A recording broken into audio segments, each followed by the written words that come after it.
ہم لوگ سوچ بھی نہیں سکتے تھے کہ ہم کبھی ایسی جگہ پر کام کریں گے، لیکن ہم کیا کرتے؟ اگر بابا کو یہ بات پتہ چلتی تو بابا تو ہمیں جان سے ہی مار دیتے۔ صرف اس بات پر ہی ہمارے ساتھ برے طریقے سے پیش آتے کہ ہم ایسی جگہ پر رہ رہے ہیں، جبکہ ہم یہاں پر کچھ کر تو نہیں رہے تھے۔ ہماری عزت تو محفوظ تھی، پر دن رات ڈر پڑا رہتا تھا۔ ایک دن مجھے نسیمہ نے کہا کہ ذرا میرے کمرے میں چلی جاؤ، تو میں پریشان ہو گئی کہ یہ مجھے اپنے کمرے میں کیوں بھیج رہی ہے، جبکہ اس سے پہلے وہ ایک آدمی سے بات بھی کر رہی تھی اور وہ آدمی مجھے عجیب نظروں سے بھی دیکھ رہا تھا۔ اس نے اس آدمی سے پیسے بھی لیے تھے۔ مجھے کہنے لگی کہ جاؤ میرے کمرے میں جا کر صفائی کر دو۔ میں سوچنے لگی کہ میں اس کمرے میں جاؤں گی تو وہاں پر وہی آدمی بیٹھا ہوگا، وہ مجھے پکڑ لے گا، میرے ساتھ کچھ کر دے گا، میری عزت خطرے میں پڑ جائے گی۔ میں جا ہی نہیں رہی تھی۔ اس نے مجھے کہا کہ کیا ہو گیا ہے، صفائی نہیں کرنی کمرے کی؟ ارے پیسے لے لینا یار، چلی جا۔ اس نے مجھے غصے سے کہا تو میں اندر چلی گئی، لیکن اندر کوئی بھی نہیں تھا۔ میں نے دروازہ بھی بند نہ کیا اور جلدی جلدی صفائی کر کے باہر آ گئی۔ اس نے مجھے بعد میں 500 روپیہ دیا اور کہا کہ اچھی صفائی کی ہے تو نے، اس لیے یہ تیرا انعام ہے۔ یہاں پر یہ لوگ چھوٹی چھوٹی باتوں پر 1500 ایسے ہی پکڑا دیتے تھے۔ ایک دن کھانا بنانے والی کی طبیعت خراب تھی تو میں نے اس کی جگہ کھانا بنا لیا۔ کھانا بہت اچھا بن گیا تو انہوں نے مجھے انعام کے طور پر بھی پیسے دیے۔ ان عورتوں کے پاس بہت پیسے ہوتے تھے، ظاہر ہے یہ لوگ پیسے تو بہت کماتی تھیں۔ میں نے بھی سنا تھا کہ ایسی عورتیں بہت زیادہ پیسے کماتی ہیں، مجھے ایسے پیسے کمانے کا کوئی شوق نہیں تھا۔ میں اتنی خوش تھی کہ زندگی میں پہلی مرتبہ میرے پاس پورے 25,000 روپے تھے، اور ابھی میری تنخواہ بھی مجھے نہیں ملی تھی۔ میں یہ بات اپنی ماں کو بتانا چاہتی تھی، پر ادھر مجھے کوئی جانے ہی نہیں دیتا تھا۔ سب کہتے تھے کہ وہ وہاں آرام کر رہی ہیں، اس کے آرام میں خلل نہ ڈالو۔ ایک دن میں نے کہا کہ مجھے ان کی یاد آ رہی ہے، تو وہ سب ہنسنے لگی کہ کیوں، تم چھوٹی بچی ہو کیا؟ ہمیں دیکھو، ہم اپنے ماں باپ سے اتنے دور ہیں، ہمارے ماں باپ ہمیں خود یہاں پر چھوڑ کر گئے ہیں، کہتے ہیں کچھ بھی کرو پر پیسے کماؤ۔ ایسے ماں باپ تجھے ملے ہوتے تو پھر تو کیا کرتی؟ میں نے کہا میرا باپ بھی کوئی اچھا انسان نہیں تھا، بہت ظالم تھا۔ انہوں نے کہا جتنا بھی ظالم ہو، ہمارے ماں باپ جتنا ظالم نہیں تھا جو اپنی اولاد کو دوزخ میں پھینک کر چلے گئے۔ میں ان عورتوں کی کہانیاں بھی سنتی تھی، مجھے ان پر بہت افسوس ہوتا تھا۔ کسی کو اس کا باپ چھوڑ کر گیا تھا تو کسی کو اس کا شوہر ہی چھوڑ کر گیا تھا۔ ایک عورت تو ایسی تھی کہ اس کے شوہر نے ہی اس کو وہاں پر چھوڑا تھا اور کہا تھا کہ پیسے کما کر بھیجا کر۔ اس کی ایک بچی بھی تھی جو اس کے شوہر کے پاس ہوتی تھی۔ میں نے اسے کہا کہ جب تم یہاں سے واپس جاتی ہو تو تمہارا شوہر تمہیں قبول کر لیتا ہے؟ اس نے کہا ہاں، میں 2-3 مہینے کے بعد چلی جاتی ہوں، 1 ہفتہ اس کے ساتھ گزارتی ہوں، پھر واپس آ جاتی ہوں۔ میں نے کہا کہ وہ تمہیں تانے نہیں دیتا کہ تم ایسی جگہ پر رہتی ہو، وہاں یہ سب کرتی رہتی ہو؟ اس نے کہا وہ تانے نہیں دیتا بلکہ ذکر بھی نہیں کرتا، وہ تو ایسے کرتا ہے جیسے میں کوئی بڑی اچھی نوکری کر کے آ رہی ہوں، کوئی بھی بات نہیں کرتا۔ شاید اس نے اپنی غیرت کو مار دیا ہے، لیکن 2-4 دن تو میرے اس کے ساتھ بہت اچھے گزرتے ہیں، پھر میں واپس یہاں پر آ جاتی ہوں۔ مجھے اپنے شوہر کی یاد بھی آتی ہے، وہ روز مجھے فون بھی کرتا ہے، ہم دونوں جب ملتے ہیں تو بہت خوش ہوتے ہیں۔ مجھے میری ماں کی بہت یاد آ رہی تھی، اتنی کہ مجھ سے رہا نہ گیا۔ ویسے بھی ان کا وقت تو پورا ہو گیا تھا، مجھے ان کی فکر تھی، اسی لیے میں چوری چوری ہی اس طرف چلی گئی جہاں پر میری ماں کو رکھا گیا تھا۔ مجھے پتا تھا اگر ان لوگوں کو پتا چل گیا کہ میں وہاں پر اس طرح سے جا رہی ہوں تو یہ لوگ مجھے ڈانٹیں گے، کہیں گے کہ کیوں ہم پر بھروسہ نہیں تھا، کام چھوڑ کے جا رہی ہو۔ ابھی میرے کئی کام پڑے ہوئے تھے پر میں کیا کرتی، مجھے میری ماں کی بہت فکر ہو رہی تھی، میرا دل گھبرا رہا تھا۔ میں وہاں پر چلی گئی، کمرے کے اندر سے عجیب سی آوازیں آ رہی تھی، میری ماں تکلیف میں تھی، چیخ رہی تھی، چلا رہی تھی۔ میں حیران تھی کہ کیا ہو رہا ہے۔ میرے دل میں اچانک سے برے برے خیال آنے لگے کہ کہیں انہوں نے مجھے بیوقوف بنایا ہو اور میری ماں کو استعمال نہ کر رہے ہوں، اور میری ماں بھی یہ سب اس لیے کر رہی ہو تاکہ میری عزت محفوظ رہے۔ ایک ہی منٹ میں میرے دماغ میں اتنے سارے خیال آ گئے کہ میں بتا بھی نہیں سکتی۔ میں اندر داخل ہوئی تو سامنے کا منظر دیکھ کر حیران رہ گئی۔ میری ماں لیٹی ہوئی تھی اور میری ماں کے ساتھ 4 بچے پڑے ہوئے تھے، اور وہ چاروں کے چاروں ہی بیٹے تھے۔ ان عورتوں نے مجھے کہا تم کون ہو، یہاں کیا کر رہی ہو؟ وہ میری ماں کی مدد کر رہی تھی۔ میری ماں نے کہا اس کو آنے دو، یہ میری بیٹی ہے۔ میں اپنی ماں کے پاس چلی گئی، میں نے کہا امی آپ ٹھیک تو ہیں؟ میری ماں نے کہا ہاں بیٹا میں بالکل ٹھیک ہوں، بس میرا ٹائم آ گیا تھا، دیکھو اللہ نے تمہیں 4 بھائی دیے ہیں، میرے ہاں 4 بیٹے پیدا ہوئے ہیں، دیکھو تو۔ میری ماں کی خوشی دیکھنے کے لائق تھی۔ میں نے بچوں کو دیکھا، وہ بہت زیادہ پیارے اور صحت مند لگ رہے تھے۔ میں نے کہا امی کہیں یہ بھی تو؟ میری ماں نے کہا نہیں نہیں، ان کے ساتھ کچھ نہیں ہوگا، میرا دل کہتا ہے کہ ان کے ساتھ کچھ نہیں ہوگا۔ لگتا ہے میری بھابھی نے ہمیں معاف کر دیا ہے، تبھی تو اللہ نے مجھے ایک ساتھ 4 بیٹوں سے نواز دیا۔ وہاں کی سب عورتیں بھی بہت خوش تھیں، وہاں پر تو خوشی کا ماحول تھا۔ میں حیران تھی کہ ہم لوگ تو یہی سوچتے ہیں کہ بری جگہ پر لوگ ہمیشہ برے ہی ہوتے ہیں، لیکن کبھی کبھی بری جگہ پر اچھے لوگ بھی ہوتے ہیں، جس طرح اچھی جگہ پر برے لوگ ہوتے ہیں۔ زندگی اسی کا نام ہے۔ ہم 2-3 مہینے تک وہیں پر رہے، پھر جب میری امی کی طبیعت تھوڑی بہتر ہو گئی اور بچے بھی تھوڑی جان میں آ گئے تو ہم نے سوچا کہ اب ہمیں واپس جانا چاہیے۔ ہم اپنے بابا کے پاس واپس جانا چاہتے تھے، وہ ان بچوں کو دیکھ کر بہت خوش ہوتے۔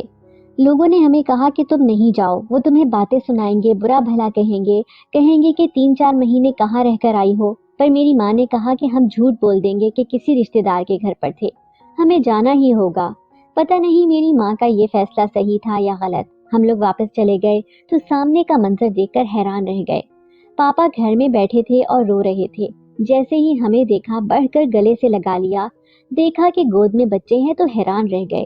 انہوں نے کہا کہ 4 بیٹیاں پیدا ہوئی ہیں۔ میری بیٹیاں، اللہ نے مجھے بیٹیاں دی ہیں، بیٹیاں ٹھیک ہیں، صحت ٹھیک ہے ان کی؟ یہ تو بڑی لگ رہی ہیں، اس کا مطلب ان کی جان نہیں گئی، یہ بچ گئی ہیں۔ میرے بابا سمجھ رہے تھے کہ ان کے ہاں بیٹیاں ہی پیدا ہوئی ہیں، لیکن وہ پھر بھی بہت زیادہ خوش ہو رہے تھے۔ لگتا ہے انہوں نے دل سے بیٹے کا خیال نکال دیا تھا اور اس بات کو قبول کر لیا تھا کہ اولاد اللہ کی نعمت ہے۔ ہم لوگ بیٹھ گئے۔ بابا نے کہا تمہارے بھائی اور بھابھی آئے تھے باہر کے ملک سے، تم سے ملنے کے لیے آئے تھے، لیکن تم یہاں پر نہیں تھی۔ تمہاری بھابھی تمہارے لیے بہت سارے تحفے لائی تھی، تم سے ملنا چاہتی تھی۔ میری ماں نے کہا کہ تبھی تو میرے ساتھ اتنا بڑا کرم ہو گیا۔ میری ماں نے میرے بابا کو بتایا کہ یہ بیٹیاں نہیں بیٹے ہیں، اللہ نے ہمیں 4 بیٹے دیے ہیں۔ میرے بابا حیران رہ گئے، سجدے میں گر گئے۔ انہوں نے کہا مجھے معاف کر دو، میں بہت برا تھا، میں نے تم لوگوں کے ساتھ بہت برا کیا۔ میں اپنے بچوں کے لیے پیسے کماؤں گا، تم لوگوں کو کبھی کسی تنگی میں نہیں رہنے دوں گا، ہمیشہ خوش رکھوں گا۔ بابا نے تو ایک دفعہ بھی نہیں پوچھا کہ ہم کہاں تھے، کہاں رہے۔ امی نے خود ہی بتا دیا کہ کسی رشتے دار کے گھر پر تھے۔